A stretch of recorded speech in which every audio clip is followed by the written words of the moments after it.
салом бинандагони гиромӣ, хушбахтона имрӯзҳо нишонаи ободӣ ва озодии мамлакат, рамзи истиқлол, аломати сулҳу субот намоёнтар гаштаву доман фарох кардааст, ки дар ҳар нафас онро эҳсос мекунем, мебинем ва мешунавем. Шурӯъ карда аз кӯчактарин пешравиҳои рӯзмарра то муваффақиятҳои сатҳи байналмилалӣ, ин гуфтаҳои моро пайваста исбот мекунад. ҳамин тавр сафари ҳунарии гурӯҳи эҷодии театри давлатии академияи опера ва балети ба номи Садриддин Айнӣ бо намоишномаҳои нотакрори худ, хусусан бо санъати рақси балет дар қалби Аврупо моҳи гузашта ба шаҳри афсонавии Париж буд.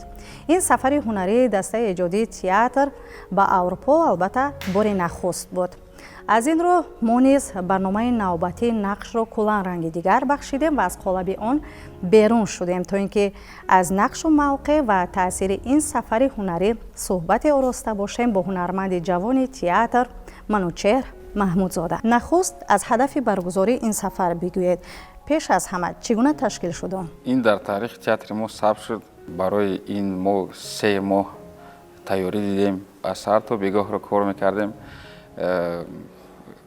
тайёрӣ бо балети классикии Шопеняна, бо номерҳои ба музикаи миллии тоҷикӣ, рақси миллии тоҷикӣ тайёрӣ дидем. дар шаҳри Париж як театрро баромад кардем. сафари мо камтар дарозтар мешид, мумкин 3-4 театрда баромад мекардем. аз баракати сиёсати дархоҳи кушодаи фарҳангпарваронаи асосгузори сулҳу ваҳдати миллӣ, пешвои муаззами миллат, президенти ҷумҳурии Тоҷикистон муҳтарам Эмомалӣ Раҳмон ба мо фарҳангиёни кишвар бахти баланди таърихӣ насиб гардид, ки дастоварҳои эҷодию ҳунариамонро манзури ҷаҳониён гардонем. яке аз чунин шонси таърихӣ пазируфта шудани ҳунарнамоии ҳайати балети театри мо дар барномаи ҳафтаи Тоҷикистон дар Париж буд, ки аз ҷониби Франс ЮНЕСКО эспланада роҳандозӣ гардид. ин бешак воқеаи хотирмони таърихист, ки бори аввал дар асри 21 балети тоҷик дар ҳайати мукаммал дар дили Аврупо санъати академияи Тоҷикистонро муаррифӣ менамояд.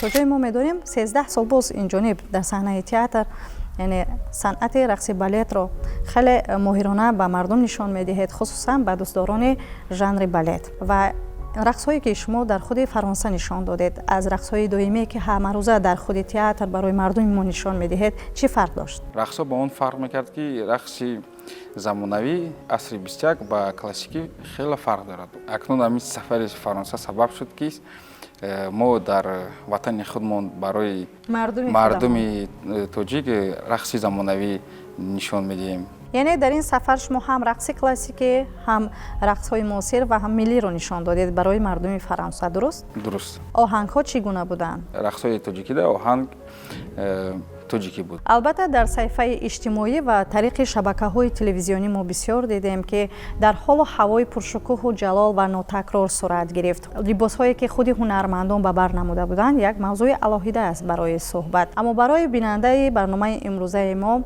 андаке аз он муҳит мегуфтед, ки барои мардуми Фаронса дидани чунин қабои ғайричашмдош чӣ гуна буд ва умуман ин идеяе ки буд, ки дар балет нақшҳои миллиро ҷой додед? идеяе ки либосое ки мо баромад кардем, рақсидем, идеи роҳбарияти театр буд. Камолиддин Сайфиддинзода либосҳоро дузандаҳои театр духтанд. Ҳар як баромади мо бисёртар рақси классикӣ буд. Баъд рақси ба мусиқии миллии тоҷикӣ як так костюми миллӣ буд. ҳунарнамоӣ дар саҳнаи муқаддаси театри гимнас Марибел насибамон гардид. Ба тамошобинони ин кишвар рақсҳои ҷолиби классикӣ ва дар қаболи ин жанр рақсҳои каспии тоҷикӣ манзур намудем. навоҳои дилошуби композиторони тоҷик садо дода рӯҳи тамошобинонро мусиқии тоҷикӣ навозиш мекунад. ҳунармандони балет бошанд, мазмуни асарҳо ва мақсадҳои композиторонро дар забони хореографӣ баён намуда ҷилваҳои рақси каспии моро намоиш доданд. умуман чанд рӯзе ки мо дар он ҷо будем, фазои шаҳри бостонии Парижро тоҷикона муаттар намудем.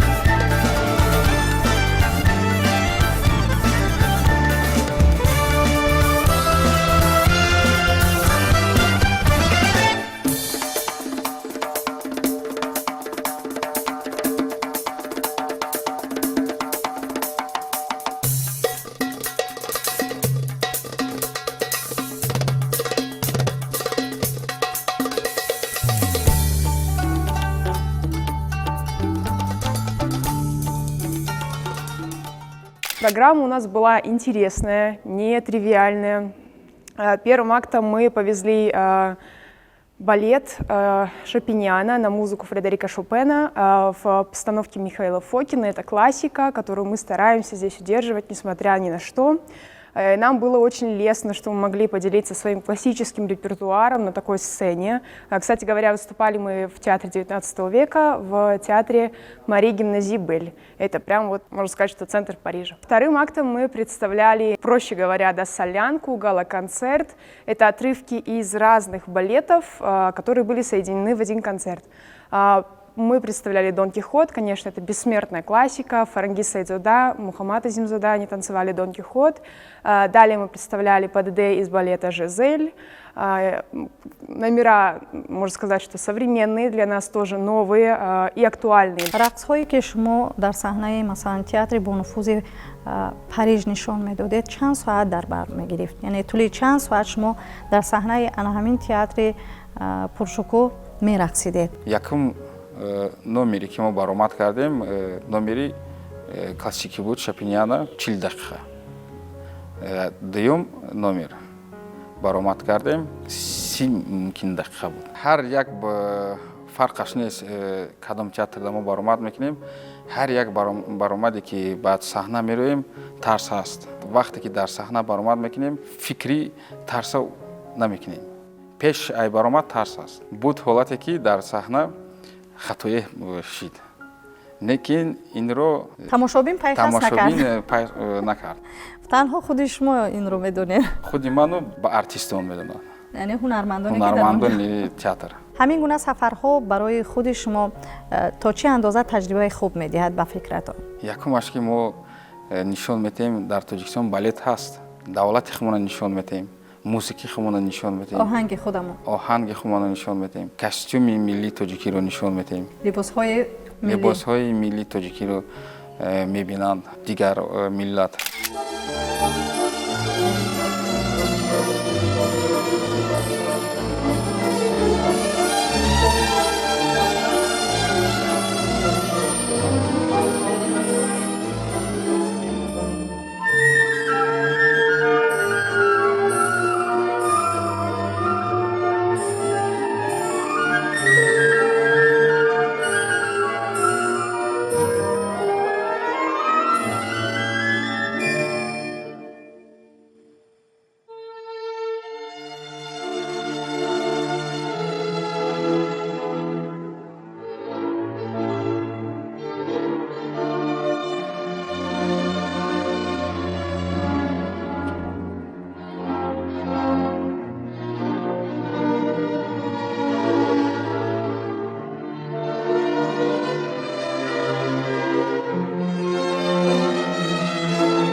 интихоби театр ва намоишҳои он барои муаррифии Тоҷикистон дар барномаи ҳафтаи Тоҷикистон дар Париж худ собит менамояд ки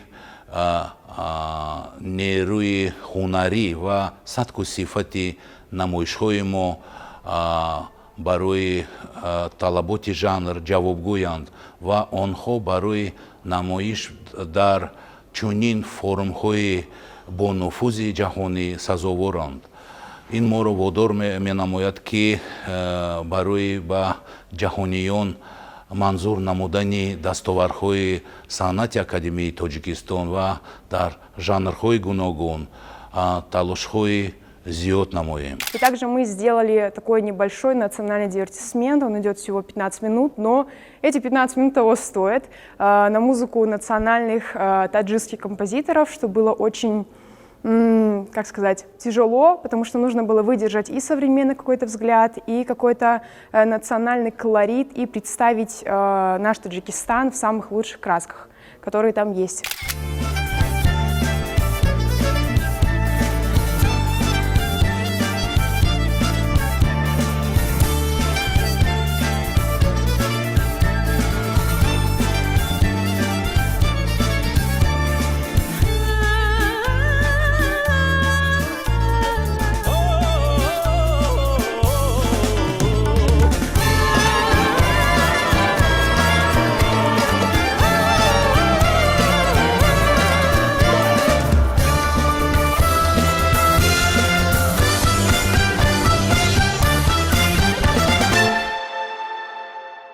дар баробари шумо дар театри мазкур муҳаммад азимзода низ таҷрибаи хуб дорад ва дар ҳамин номераҳо муҳаммад тавонист ки нақши калидиро хеле хуб нишон диҳад. аз он кас то чӣ андоза таҷриба гирифтед дар тӯли фаъолияти худ? муҳаммад 15 сол шуд ки дар саҳна аст. аллакай мутахассис аст. таҷрибаи калон дорад. мо қатъи муҳаммад ҳамкурсем. як мактабро тамом кардагем. қаҳрамони асосии мо дар Париж спектаклое ки мо баромад кардем муҳаммад аст, қатъи фарангез.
парижро шаҳри афсонавиву шаҳри муҳаббат мегӯянд. ба фикри шумо ин сафар ба пешравии кори дастаи эҷодии театр ягон илҳому нафаси тозае бахшид?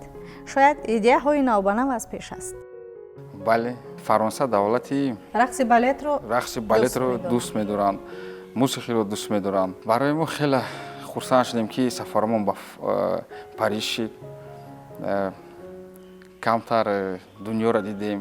аз онҳо таҷриба гирифтем ки агар бар Тоҷикистон баргардем, кӯшиш мекунем ки моро ҳам мехе рақсҳои замонавӣ бисёртар монанд, сафаромон бисёртар шавад. Артисты справились хорошо, я считаю. Конечно, есть куда расти.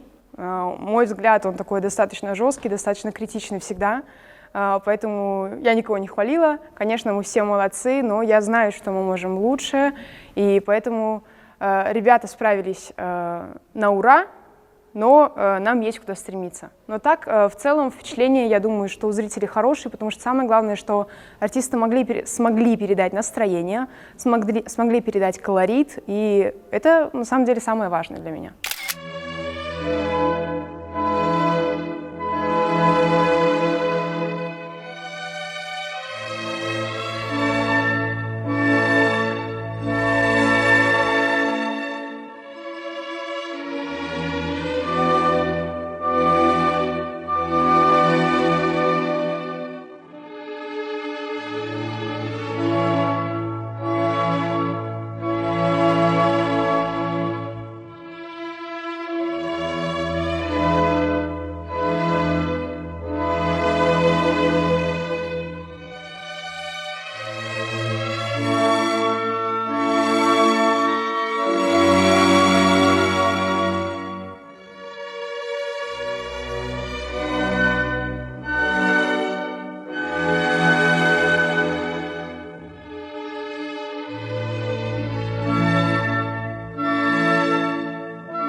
سپاس. البته در طول فعالیت خود اپرا و بالت یکم رنگ دیگر گرفته است، یعنی حتی اجرای آن نیز به خود یک قبای ملی را کسب کرده است. و از نظر شما عیناً همین گونه دیگرگونی اپرای ما را آنها چگونه پذیرفتند؟ خیلی خوب مردمی پاریژ ما را قبول کردند، محقولشون شد، خرسند شدند. هر یک باری که به صحنه می‌برآمدیم با قرصک ما را قبول میکردن. این کفکوبی ها ما را خیلی یک الهام میداد. در بین نورسان و جوانان نیز نقش اپرا و بالت سالهای آخر بهتر و خوبتر گردیده است. یعنی اکنون فرزندان ما نیز میل دارند به این صنعت نوتکرار. نفری اگر تماشا و شنیده‌اش را دوست دارد، پس حتما نفری دیگر برای اجرا کردنش میل میکند. به فکر شما این شوق و محبت از کجا آغاز می شود؟ هر یک پدر و مادر میخواهند که فرزندشون گیمناستیک میرن، مشق گیمناستیک برای سلامتی. بعد کمتر مشق کنند، یک دو سه سال محقول میشه خودشون کودک.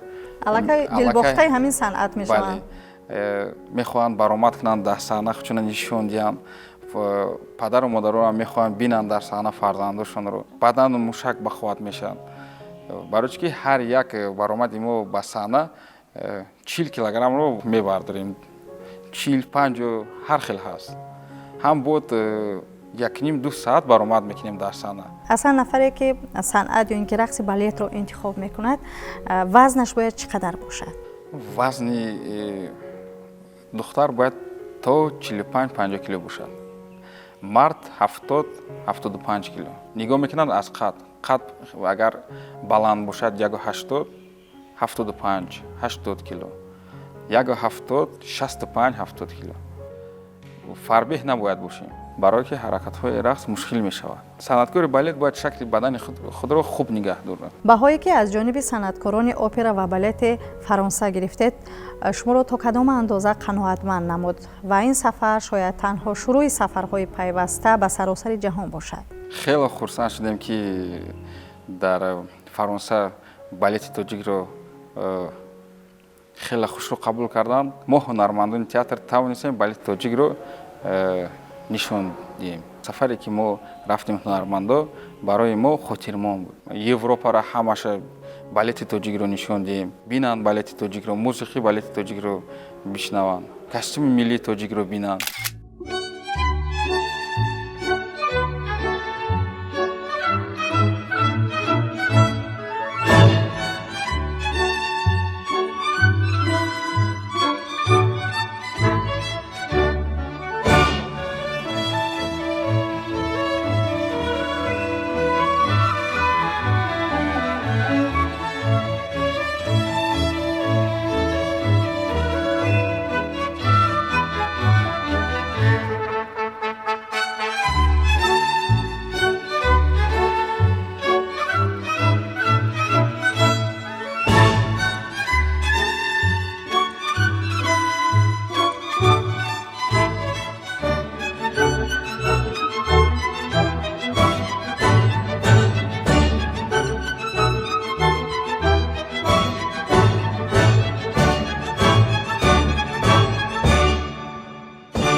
ما نیز امید داریم که از این دیده باز هم رقص‌های جذاب، رقص‌های پرمضمون را در ژانرهای مختلفی بالت با کل جهانیان معرفی میکنید. سفرهایتان خیلی زیاد میشود.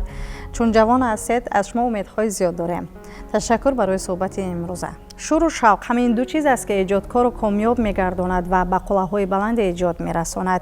ولی خود این دو مفهوم البته از عشق و محبت سرچشمه گرفته و پیدا می شود. پس معلوم می شود که ایجادکاری اصیل این نفر است که نسبت کسبش عشق و محبت به اندازه و شور و شوق به پایان دارد. ما باشیم با هنرمند بسیار هم سرتلاش از تئاتر دولتی اکادمی اپرا و بالت به نام صدرالدین عینی منوچهر محمودزاده صحبت داشتیم اطراف سفر هنری آنها به فرانسه. اینجا برنامه نقش انجام یابد. خیر عزیزان، تا برنامه‌های دیگر.